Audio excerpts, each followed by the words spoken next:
Hello everyone, कैसे आप सभी लोग। I hope you all are doing great. मैं भी एकदम फर्स्ट क्लास। तो आज हम करने वाले हैं, आज हम लेक्चर नंबर 3 स्टार्ट करने वाले हैं, जिसमें हम क्या करेंगे, ट्रिग्नोमेट्री की एक्सरसाइज 8.1 पूरी की पूरी कंप्लीट करेंगे। अगर आपने मेरा लेक्चर नंबर 2 देख रखा होगा तो मैं ये मान के चलूंगा कि आपने फर्स्ट और सेकंड क्वेश्चन इजीली कर रखा होगा। क्यों? क्योंकि उसमें मैंने सारा का सारा बेसिक करा रखा था कि थीटा कहाँ पे लेंगे तो परपेंडिकुलर कहाँ होगा, थीटा है तो बेस कहाँ पे होगा। ठीक है, तो क्वेश्चन नंबर 1 और 2 पे ज्यादा टाइम वेस्ट नहीं करेंगे, सीधे सीधे इनका आंसर लिखते हैं। अगर हम इनके सॉल्यूशन करें, जब भी मैं थोड़ा सा मोटा मोटा बता देता हूं कि जहां पर, जैसे देखो मैं फिर से रिपीट करता हूं कि साइन थीटा जो होता है ना, ये थीटा डिसाइड करता है कि परपेंडिकुलर और बेस कहां पे होगा। ठीक है, तो यहां पे अगर मैं पहले वाले पार्ट की बात करूं, जहां पे मुझे साइन ए निकालना है। अच्छा, साइन का फॉर्मूला क्या होता है, तो कैसे निकालते हैं, पंडित बद्री प्रसाद हर हर बोले, ऐसे निकालते हैं। तो यहां पे साइन का फॉर्मूला क्या होता है, पी अपॉन एच। ठीक है, अब मुझे डिसाइड करना है परपेंडिकुलर और हाइपोटेन्यूज। देखो, लेकिन यहां पे ना मेरे पास हाइपोटेन्यूज तो है ही नहीं। हाइपोटेन्यूज तो देखो मुझे कॉस में भी यूज आएगा। क्यों? क्योंकि कॉस का फॉर्मूला होता है बी अपॉन एच। तो यहां मेरी हाइपोटेन्यूज तो नहीं है। तो मैंने बताया था कि अगर आपको ट्रायंगल की दो साइड दे रखी है तो आपको तीसरी साइड पहले निकाल लेनी है। ठीक है, तो हम यहाँ पे एक काम करते हैं, थर्ड साइड इसकी निकाल लेते हैं। तो थर्ड साइड कैसे निकलेगी, बाय यूजिंग पाइथागोरस थ्योरम। तो H square equal to B square plus P square होता है। हाइपोटेन्यूज का स्क्वायर हमें निकालना है, बेस कितना दे रखा है 7 का स्क्वायर प्लस परपेंडिकुलर इज 24 का होल स्क्वायर। तो एच स्क्वायर कितना आ जाएगा 49 प्लस 576, 24 का स्क्वायर 576 होता है। तो एच स्क्वायर इक्वल टू 625। तो एच की वैल्यू यहां से कितनी आ गई 25। ठीक है, ये वाली जो वैल्यू है मेरे पास कितनी आ गई 25 आ गई। अब मैं इजीली क्या कर सकता हूं, मैं हाइपोटेन्यूज की वैल्यू यहां पे 25 पुट कर सकता हूं। लेकिन परपेंडिकुलर यहां पे क्या होगा वो मुझे डिसाइड करना पड़ेगा। देखो, पहले वाले पार्ट के लिए यहाँ पे जो थीटा है वो कहां पर है, ए पे है। तो यहाँ पे थीटा होगा, तो थीटा कुछ इस तरीके से ये है। तो परपेंडिकुलर इसके लिए क्या हो जाएगा, ये बीसी हो जाएगा। ठीक है, तो मैं एक बार लिख देता हूं, यहाँ पे परपेंडिकुलर क्या होगा इसके लिए बीसी अपॉन में हाइपोटेन्यूज क्या है एसी। हम इनकी वैल्यू पुट करेंगे, बीसी कितना है 7 अपॉन एसी कितना है हमारा 25। ठीक है, तो ये मेरे पास क्या निकल गया, साइन ए निकल गया। अब उसी तरीके से कॉस ए निकालूंगा। कॉस ए का फॉर्मूला क्या होता है, बेस अपॉन हाइपोटेन्यूज। तो यहाँ पे बेस क्या है हमारे पास, ये ए बी अपॉन में हाइपोटेन्यूज क्या है एसी। तो ए बी की वैल्यू यहाँ पे कितनी है 24 और हाइपोटेन्यूज मतलब एसी की वैल्यू कितनी है 25। तो यहाँ पे मेरा पहला पार्ट कंप्लीट हो गया कि साइन ए और कॉस ए की वैल्यू निकल गई। अब आते हैं हम सेकंड पार्ट पे। सेकंड पार्ट में हमें साइन सी और कॉस सी निकालना है। मतलब यहां पे इस बारी जो थीटा है वो कहां पर है, सी पे है। थीटा सी पे है, तो थीटा जब सी पे है तो उसके लिए परपेंडिकुलर क्या होगा, ये ए बी लाइन और परपेंडिकुलर हो जाएगी। और उसके लिए बेस क्या हो जाएगा, ये बी सी लाइन बेस हो जाएगा। ठीक है, तो यहां पे अगर मैं बात करूं साइन सी की, तो साइन सी क्या होता है परपेंडिकुलर अपॉन हाइपोटेन्यूज। तो यहां पे परपेंडिकुलर, यहां पे थीटा, तो परपेंडिकुलर क्या होगा ए बी। तो ए बी अपॉन में हाइपोटेन्यूज क्या है यहाँ पे एसी। एसी अब इनकी वैल्यू पुट कर दो। तो ए बी कितना है मेरे पास, ये 24/25। उसी तरीके से अगर मैं कॉस सी निकालूंगा तो कॉस सी का क्या होता है फॉर्मूला, बेस अपॉन हाइपोटेन्यूज। तो बेस यहाँ पे क्या है, देखो बेस ये है बीसी अपॉन हाइपोटेन्यूज क्या है एसी। अब इनकी वैल्यू पुट करो 7/25, ये हमारे पास वैल्यूज आती हैं। ठीक है, तो साइन ए की वैल्यू 7/25 और कॉस ए की वैल्यू 24/25। साइन सी की वैल्यू 24/25 और कॉस सी की वैल्यू 7/25। ठीक है, तो हमारा क्वेश्चन नंबर 1 भी कंप्लीट हो गया। अब हम बढ़ते हैं क्वेश्चन नंबर 2 की तरफ। ठीक है, तो अब हम करते हैं क्वेश्चन नंबर 2। देखो क्वेश्चन नंबर 2 में हमें निकालना है tan p minus cot r। अच्छा, tan का फॉर्मूला वही, tan का फॉर्मूला क्या होता है p अपॉन b और कॉट का फॉर्मूला क्या होता है b अपॉन p, जस्ट इसका अपोजिट होता है। सबसे पहले बात करता हूं tan p की। तो भैया tan p का फॉर्मूला क्या होता है, परपेंडिकुलर अपॉन बेस ही होता है। लेकिन यहां पे जो थीटा है वो कहां पे है, p पे। तो थीटा यहाँ p पे होगा। ठीक है, अच्छा मैंने आपको क्या बताया कि भाई आपको जरूरत पड़ेगी कि अगर आपको दो साइड दे रखी ना तो आपको तीसरी साइड निकालनी पड़ेगी। तो बाय यूजिंग पाइथागोरस थ्योरम से अगर मैं इसको करूंगा तो इसका जो आंसर आएगा वो 5 सेंटीमीटर आएगा। अब मैं करके भी दिखा देता हूं आपको। देखो H square equal to B square plus P square होता है। एच स्क्वायर कितना दे रखा है हमें 13 का स्क्वायर इक्वल टू बेस का स्क्वायर निकालना है प्लस परपेंडिकुलर स्क्वायर कितना दे रखा है 12 का होल स्क्वायर। तो 169 इक्वल टू बेस का स्क्वायर प्लस 144, इसको इधर माइनस करूंगा तो बी स्क्वायर इक्वल टू 25 आएगा। तो बी की वैल्यू कितनी आएगी 5 आएगी। ठीक है, इस तरीके से ये जो बी है मेरा ये कितना आ गया 5 सेंटीमीटर आ गया। अच्छा, तो tan p क्या होता है परपेंडिकुलर अपॉन बेस। अच्छा, अब यहाँ पे थीटा कहां पे है p पे, तो ये परपेंडिकुलर ये हो जाएगा। परपेंडिकुलर क्या हो गया मेरे यहाँ पे क्यू आर अपॉन बेस का यहाँ पे फिर ये होगा बेस, क्या होगा पी क्यू, मतलब क्यू आर की वैल्यू कितनी है, क्यू आर की वैल्यू अभी निकालिए 5 अपॉन में पी क्यू की वैल्यू कितनी है 12। ठीक है, तो आपको कभी भी ऐसा नहीं होगा कि दो साइड गिवन है तीसरी साइड निकालने की जरूरत ना पड़े। ठीक है, तीसरी साइड आपको निकालनी पड़ेगी। अब हम बात करते हैं कॉट आर की। देखो कॉट आर की वैल्यू क्या होगी, कॉट आर क्या होता है, जस्ट इसका अपोजिट, मतलब फॉर्मूले वाइज अपोजिट मत कर देना सीधा इसका। देखो यहाँ पे अब जो थीटा वो कहाँ पे है, आर पे है, ये थीटा, तो ये परपेंडिकुलर हो जाएगा इसके लिए। तो इसके लिए फॉर्मूला क्या होता है, बेस अपॉन, अब ये बेस हो जाएगा तो बेस क्या है क्यू आर अपॉन परपेंडिकुलर क्या है पी क्यू।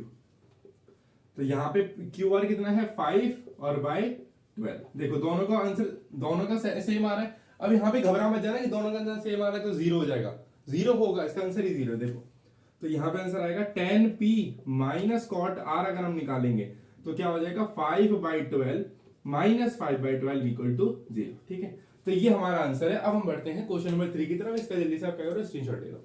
ठीक है, तो अब हम करते हैं क्वेश्चन नंबर 3 की तरफ। देखो क्वेश्चन नंबर 3 ना, अब यहां से थोड़ा ना कॉन्सेप्ट वाइज मतलब क्वेश्चन स्टार्ट हो गए हैं, बहुत इजी है समझना इसको। हमें दे रखा है साइन ए, अब इस पे ध्यान मत देना, इस पे ध्यान मत दो। तुम बोलोगे यार 4 3 √7 कैसे आ गया, पहले मैं जो बोल रहा हूँ वो देखो। देखो साइन ए की वैल्यू हमें दे रखी है 3/4, इस पे गौर करो। अच्छा साइन का फॉर्मूला क्या होता है, साइन, मैं थीटा ले लेता हूँ, थीटा का फॉर्मूला क्या होता है p/h, यही तो होता है। तो देखो साइन ए इक्वल टू 3/4, मतलब यहाँ पे जो ये दे रखा है ना, ये परपेंडिकुलर अपॉन हाइपोटेन्यूज हमें दे रखा है। ठीक है, तो साइन थीटा का फॉर्मूला यही तो होता है। अब मैं अगर इसको कंपेयर करूं इससे, तो मेरे पास परपेंडिकुलर कितना आ रहा है 3 और हाइपोटेन्यूज कितना आ रहा है 4। ऐसे ऐसे क्वेश्चंस आएंगे, आपको ऐसे करना पड़ेगा। ठीक है, तो यहाँ परपेंडिकुलर की वैल्यू 3 और हाइपोटेन्यूज की वैल्यू 4। देखो अब हम आगे बढ़ते हैं। तो यहां से मैंने क्या करा, मैंने बताया आपको अगर आपको दो साइड मिल जाए तो आपको तीसरी साइड निकालनी ही पड़ेगी। देखो मुझे क्या क्या मिला, मुझे ये वाली मिल गई साइड, क्या 4 मतलब हाइपोटेन्यूज मिल गया, और मुझे बेस मिल गया। अच्छा अब आप बोलोगे नहीं बेस नहीं, मुझे परपेंडिकुलर मिल गया। अब आप बोलोगे परपेंडिकुलर कैसे यहाँ पे आ गया, देखो फिर से बता रहा हूं, यहाँ पे जो साइन है वो क्या है थीटा, मतलब ए है, तो ए पे थीटा है। अब इस थीटा के सामने वाली साइड ये, तो ये परपेंडिकुलर है, इसलिए मैंने यहाँ पे 3 लिखा है। और ये तो हाइपोटेन्यूज है। अब मुझे बेस भी चाहिए होगा, क्यों बेस चाहिए होगा, देखो मुझे निकालना है cos a और tan a। अच्छा cos a का फॉर्मूला क्या होता है, बेस अपॉन हाइपोटेन्यूज, तो बेस की जरूरत है मुझे। और मुझे tan a भी निकालना है, उसमें भी क्या आता है p/b आता है, मतलब बेस की जरूरत है। तो फिर मैंने क्या करा, बाय यूजिंग पाइथागोरस थ्योरम, मैंने परपेंडिकुलर, मतलब परपेंडिकुलर नहीं ले रहे इसको, हम बेस ले लेते हैं। चलो ये हमारी बेस की वैल्यू है b, बेस का स्क्वायर, तो ये बेस हमारे कितना निकल गया √7 निकल गया। ठीक है, तो ये बेस मेरे पास क्या आ गया √7 आ गया। ठीक है, मानते हो इस चीज को, तो मेरा बेस कितना आ गया √7 आ गया, मैंने वैल्यू उठा के यहाँ वैल्यू पुट कर दी। अब आगे की बात सिंपल है, cos a का फॉर्मूला क्या होता है, बेस अपॉन हाइपोटेन्यूज, ये होता है। ठीक है, तो यहाँ पे बेस कितना है, बेस यहाँ पे ये है, यही है base A B upon hypotenuse क्या है यहाँ पे ए सी। ए बी की वैल्यू √7 और ए सी की वैल्यू 4। देखो ये मिल गया मेरे पास क्या cos a। अब आता है tan a की बारी, तो tan a क्या होता है यहाँ पे p/b, मतलब परपेंडिकुलर अपॉन बेस। तो परपेंडिकुलर यहाँ पे कितना है, परपेंडिकुलर BC है, अपॉन में बेस कितना है AB, तो परपेंडिकुलर 3 है और बेस कितना है √7। तो ये हमारे पास क्या निकल गई, वैल्यूज निकल गई, cos a निकल गया, tan निकल गया। ठीक है, अब ये हमारा क्वेश्चन नंबर 3 भी यहाँ पे खत्म हो गया। हमने फिर से समझ लेते हैं हमने क्या करा है। साइन ए दे रखा है 3/4 का मतलब इससे मैं कंपेयर करूंगा तो p/s दे रखा है। मैंने कहा वहां पे मैंने क्या निकाला, मैंने बेस निकाला, बेस निकाल के फिर मैंने यहाँ पे सीधा वैल्यू पुट कर दी। अब हम बढ़ते हैं क्वेश्चन नंबर 4 की तरफ। अब हम करते हैं क्वेश्चन नंबर 4। ठीक है, क्वेश्चन नंबर 4 क्या बोल रखा है, 15 cot a इक्वल टू 8 दे रखा है और साइन ए सेकेंड ए हमें निकालना पड़ेगा। अब ये कैसे दे दिया, इस टर्म में तो हमने कभी पढ़ा ही नहीं है, या ना हमें बेस दे रखा है ना परपेंडिकुलर। देखो हमने इस फॉर्म में नहीं पढ़ा, तो हमने इस फॉर्म में तो पढ़ रखा है ना, cot a इक्वल टू 8/15। इसे ऐसे लिख सकता हूं, क्यों, क्योंकि 15 मल्टीप्लाई में इधर क्या हो जाएगा, डिवाइड हो जाएगा। तो मैं क्या करूंगा, मैं सिंपल इसको लिख दूंगा cot a इक्वल टू 8/15। अच्छा अब cot का फॉर्मूला ये होता है, क्या होता है, बेस अपॉन परपेंडिकुलर, तो बेस अपॉन परपेंडिकुलर होता है। अब बस ये मुझे मिल गया, मतलब बेस मेरे पास कितना है 8 और परपेंडिकुलर मेरे पास कितना है 15। अच्छा यहाँ पे मुझे बता बेस और परपेंडिकुलर क्या होगा, थीटा ए पे है तो परपेंडिकुलर क्या होगा BC होगा, और मेरा जो बेस है वो क्या होगा AB, बेस AB होगा मेरा। क्यों, क्योंकि देखो थीटा के सामने वाली साइड परपेंडिकुलर और जो बचेगा वो, ये तो हाइपोटेन्यूज है, ये बेस होगा। तो मुझे ये वैल्यू कितनी दे रखी है, बेस वाली ये बेस वाली दे रखी है 8 और परपेंडिकुलर वाली दे रखी है 15। तो मैंने बोला दो साइड मिलके तीसरी साइड निकालनी ही पड़ेगी। तो बाय यूजिंग पाइथागोरस थ्योरम कैसे निकलेगी, देखो एच स्क्वायर निकालना है, बेस का स्क्वायर मान लो 64 प्लस में 15 का स्क्वायर 225 होता है, एच स्क्वायर इक्वल टू 289 आ जाएगा। तो एच क्या होगा, अंडर रूट 289, और 289 किसका अंडर रूट होता है 17 का, तो 17 आ गया। तो h की वैल्यू कितनी आ गई मेरे पास, 17 आ गई। ठीक है, तो h की वैल्यू मेरे पास कितनी आ गई, 17। अब मैं सारे के सारे ट्रिग्नोमेट्रिक रेशियो निकाल सकता हूँ। मेरे पास तीनों साइड आ गई। अब मैं क्या करूंगा, मैं साइन ए निकाल दूंगा। देखो साइन ए का फॉर्मूला p अपॉन h होता है परपेंडिकुलर अपॉन हाइपोटेन्यूज।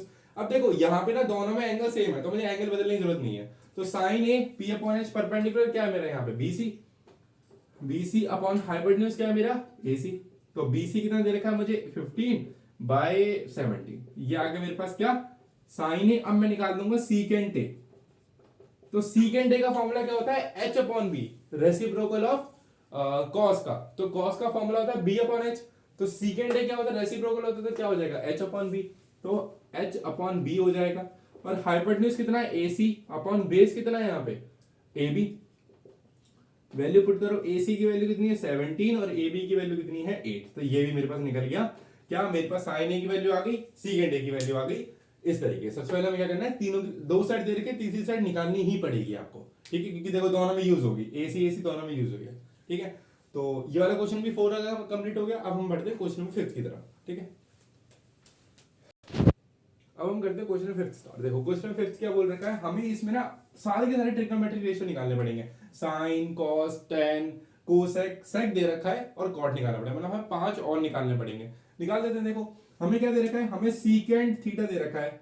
अब यहाँ पे थीटा दे रखा है, आपकी मर्जी है, चाहे आप ए पे थीटा मान लो चाहे सी पे थीटा मान लो। मैं चलो इस बार मैं सी पे थीटा मान लेता हूँ। ठीक है, तो यहाँ पे इस हिसाब से ये परपेंडिकुलर हो गया। ठीक है, और ये बेस हो गया, ये मेरे पास हाइपोटेन्यूज हो गया। मानते हो इस चीज को। ठीक है, तो सीकेंट थीटा का फॉर्मूला क्या होता है, h upon B, reciprocal of cos theta. और h क्या है यहाँ पे 13 और बेस क्या है यहाँ पे 12। ये है, तो देखो यहाँ पे मेरे पास बेस कितना दे रखा है 12 और हाइपोटेन्यूज 13। तो बाय यूजिंग पाइथागोरस थ्योरम मुझे परपेंडिकुलर निकालना पड़ेगा। क्यों, क्योंकि साइन थीटा का फॉर्मूला ही होता है परपेंडिकुलर अपॉन हाइपोटेन्यूज, तो निकालना पड़ेगा। तो निकाल दूंगा। अगर मैं निकालूंगा देखो 169 हो जाएगा, h square equal to B square plus P square, base का स्क्वायर 144 प्लस में पी स्क्वायर निकालना है, इसको इधर ले जाओ। तो 169 minus 144 equal to P square, ये बचेगा 25 इक्वल टू पी स्क्वायर। तो पी की वैल्यू कितनी आ गई 5 आ गई। ठीक है, तो यहाँ पे पी की वैल्यू कितनी आ गई 5 सेंटीमीटर। 5 लिख लेते हैं, सेंटीमीटर नहीं लिखते, सिर्फ 5 लिख लेते हैं। अभी पी की वैल्यू मेरे पास कितनी आ गई 5 आ गई। ठीक है, अच्छा अब हम क्या करते हैं, अब हम सारी की सारी वैल्यू निकाल लेते हैं। Sine theta, cos theta, tan theta और कोसेक थीटा, सेकेंड थीटा दे रखा है हमें कॉट थीटा, ये निकालना है। इनके फॉर्मूले लिख लेते हैं फटाफट से, तो जाके इजी हो जाए। साइन थीटा का formula p upon h, cos theta का फॉर्मूला b अपॉन h और टेन थीटा का formula b upon p। Cosecant theta का फॉर्मूला क्या होता है h अपॉन p और कॉट थीटा का फॉर्मूला होता है b अपॉन p। मानते हो इस चीज को। ठीक है, अब इनके फटाफट से वो लिख लेते हैं। देखो साइन थीटा क्या है, परपेंडिकुलर अपॉन हाइपोटेन्यूज। परपेंडिकुलर यहाँ पे क्या है AB, तो AB अपॉन हाइपोटेन्यूज कितना है AC। अब इनकी वैल्यू कितनी है वो पुट कर दो। मैं सब हाँ एक काम करते हैं, AB कितना है हमारा यहाँ पे 5 अपॉन AC कितना है 13। तो साइन थीटा निकल के आया कितना 5 अपॉन 13। थोड़ा स्पेस कम है, एक सेकेंड, इसको थोड़ा बढ़ा लेते हैं यहाँ से। हाँ अब लिखते हुए चलते हैं। दूसरा, ये पहला निकल गया, दूसरा निकाल लेते हैं कॉस थीटा। कॉस थीटा का formula b upon h। Base यहाँ पे क्या है, यहाँ बेस है ये BC, तो BC अपॉन हाइपोटेन्यूज AC हो जाएगा। तो BC कितना दे रखा है हमें 12 अपॉन AC कितना निकल के आएगा 13। AC तो 13 ही है हाइपोटेन्यूज। उसके बाद हम निकाल लेते हैं टेन थीटा। टेन थीटा का फॉर्मूला क्या होता है, परपेंडिकुलर अपॉन बेस। तो परपेंडिकुलर यहाँ पे क्या है AB और बेस यहाँ पे क्या है BC। तो AB की वैल्यू कितनी है, AB की वैल्यू 5 अपॉन BC की वैल्यू कितनी है 12। ये निकल गया वैल्यू मेरी एक और। उसके बाद हम निकाल लेते हैं क्या, कोसिकेंट थीटा। अब कोसिकेंट थीटा लिखने की जरूरत नहीं है, देखो लिख लेते हैं, मैं आपको बता देता हूं। कोसिकेंट थीटा का फॉर्मूला क्या होता है h अपॉन p। अब h अपॉन p है तो h यहाँ पे क्या है AC और परपेंडिकुलर यहाँ पे क्या होगा AB। और AC की वैल्यू कितनी है 13 और AB की वैल्यू कितनी है 5। ये निकल गया, ठीक है। देखो रेसिप्रोकल आया किसका, देखो साइन थीटा का रेसिप्रोकल आया, साइन थीटा 5/13 और कोसिकेंट थीटा क्या निकलेगा 13/5 रेसिप्रोकल, ठीक है। अब सीकेंट थीटा दे रखा है, अब हम निकाल लेते हैं कॉट थीटा लास्ट। तो कॉट थीटा का फॉर्मूला क्या होता है b/p, और बेस हमें कितना दे रखा है यहाँ पे bc, अपॉन परपेंडिकुलर क्या है यहाँ पे ab। तो bc की वैल्यू हमें कितनी दे रखी है 12 अपॉन ab की वैल्यू 5। देखो tan थीटा का फॉर्मूला था 5/12 और इसका आंसर कितना है 12/5, ठीक है। तो हमारे सारे के सारे ट्रिग्नोमेट्रिक रेशियो निकल चुके हैं, साइन निकल गया, cos निकल गया, tan निकल गया, कोसेक निकल गया, कॉट निकल गया, सीकेंट हमें दे रखा है, ठीक है। तो क्वेश्चन 5 हो गया। अब हम बढ़ते हैं क्वेश्चन नंबर 7 की तरफ फटाफट से। तो अब हम क्या करते हैं, देखो हमने फर्स्ट से लेकर फिफ्थ तक सारे के सारे क्वेश्चन कर लिए, आई होप आपको समझ में भी आया होगा। अब हमारे पास रह गए हैं 6 to 10, मतलब 5 क्वेश्चन और रह गए हैं। वो हम क्या करेंगे, हम हमारे जो नेक्स्ट लेक्चर आएगा मतलब लेक्चर नंबर 4 में वो हम कवर कर लेंगे, ठीक है। तो मैंने बताया जैसे कि ट्रिग्नोमेट्री को हम तोड़ तोड़ के चलेंगे, ठीक है। अगर मैं सारी के सारे 10 क्वेश्चन कराऊंगा तो बहुत ज्यादा लंबी वीडियो चली जाएगी, वो 40 से 45 मिनट की वीडियो चली जाएगी, वो उसमें कोई फायदा नहीं है। तो छोटी वीडियो बनाएंगे जिसमें हम ज्यादा से ज्यादा चीजें कवर कर सके। तो हमने 5 क्वेश्चन कवर कर लिए। अब हमारा जो आएगा नेक्स्ट लेक्चर, लेक्चर नंबर 4, उसमें हम सिर्फ 6 से लेकर 10 तक के सारे क्वेश्चन करेंगे। उसके बाद फिर जो लेक्चर नंबर 5 आएगा उसमें हम ट्रिग्नोमेट्रिक टेबल पढ़ेंगे, ठीक है। वो तो मोस्ट इंपॉर्टेंट है, ठीक है। तो फिर उसके हिसाब से हम फिर 8.2 भी स्टार्ट करेंगे, एंड देन ऐसे हमारा चलता चला जाएगा, ठीक है। तो इसके बहुत सारे लेक्चर बनने वाले हैं, तो इसके लिए रेडी रहना। तो अभी हमारा ये 5 क्वेश्चन कंप्लीट हो गए हैं, ठीक है। तो अब हम मिलते हैं नेक्स्ट लेक्चर में, तब तक के लिए बाय बाय।